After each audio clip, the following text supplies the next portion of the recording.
আর কিছুদিন পরই তোমাদের দ্বিতীয় পর্যায়ক্রমিক মূল্যায়ন। আজ তাই তোমাদের জন্য নিয়ে এসেছি ক্লাস 10 ভৌতবিজ্ঞানের লাস্ট মিনিট সাজেশন নিয়ে।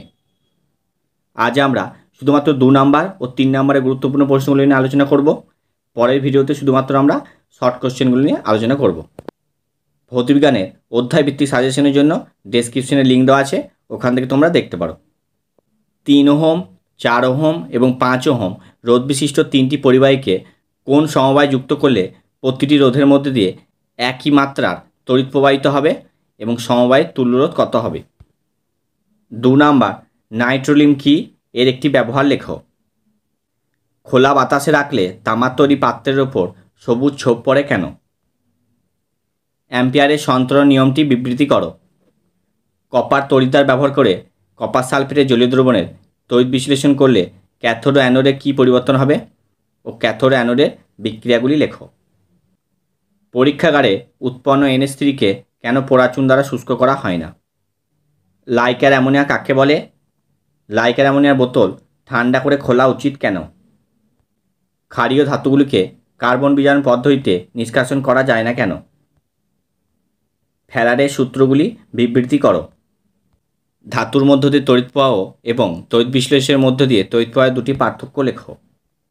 সোনার প্রলেপ দেওয়ার সময় তড়িৎ বিশ্লেষ্য রূপে কী ব্যবহার করা হয়? গ্যাসের আয়তন প্রসারণ গুণাঙ্কের সংজ্ঞা দাও। চার্লসের সূত্র থেকে এর মান কিভাবে নির্ণয় করবে? বৈদ্যুতিক মোটরের মূল নীতিটি লেখো।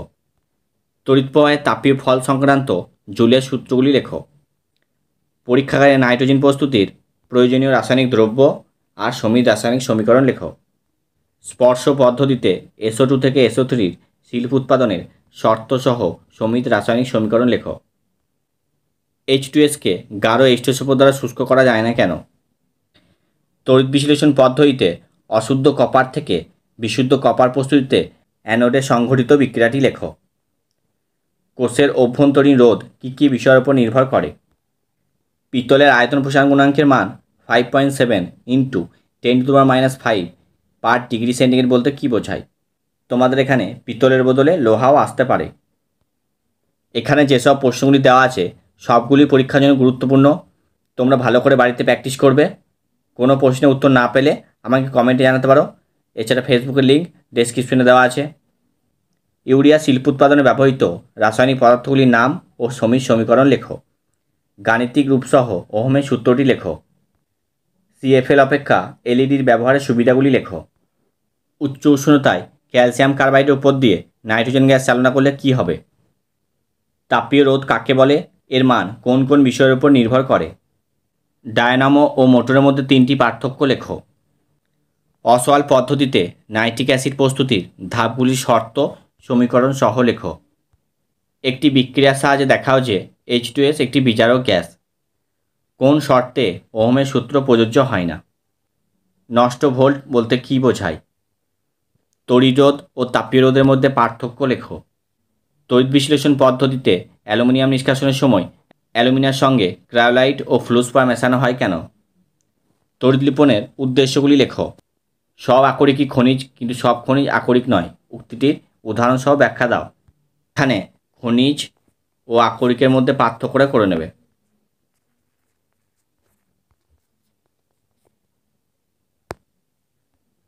লোহার মরচে নিবারণের একটি উপায় লেখো।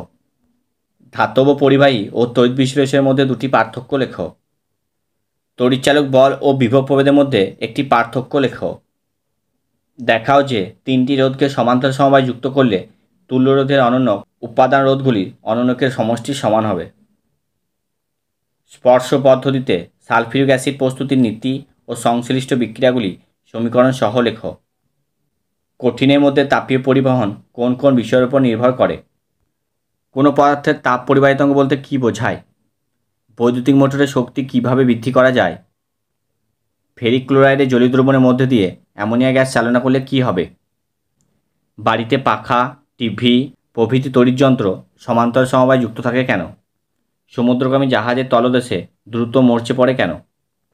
দৈর্ঘ্য প্রসারণ গুণাঙ্ক, ক্ষেত্র প্রসারণ গুণাঙ্ক ও আয়তন প্রসারণ গুণাঙ্কের মধ্যে সম্পর্ক লেখো। 60 ওয়াট 220 ভোল্ট এর বাতি কথাটির অর্থ কী? তড়িৎচুম্বকীয় আবেশ সংক্রান্ত লেঞ্জের সূত্রগুলি লেখো। 3 পিন প্লাগের আর্থ পিনটি লম্বা ও মোটা করা হয় কেন? তড়িৎ বিশ্লেষণ পদ্ধতিতে কপার পরিশোধনের সময় অ্যানোডে সংঘটিত বিক্রিয়াটি লেখো। অ্যানোডমার কি, এর গুরুত্ব লেখো। আজ এখানে শেষ করলাম। দেখা হচ্ছে পরবর্তী ভিডিওতে।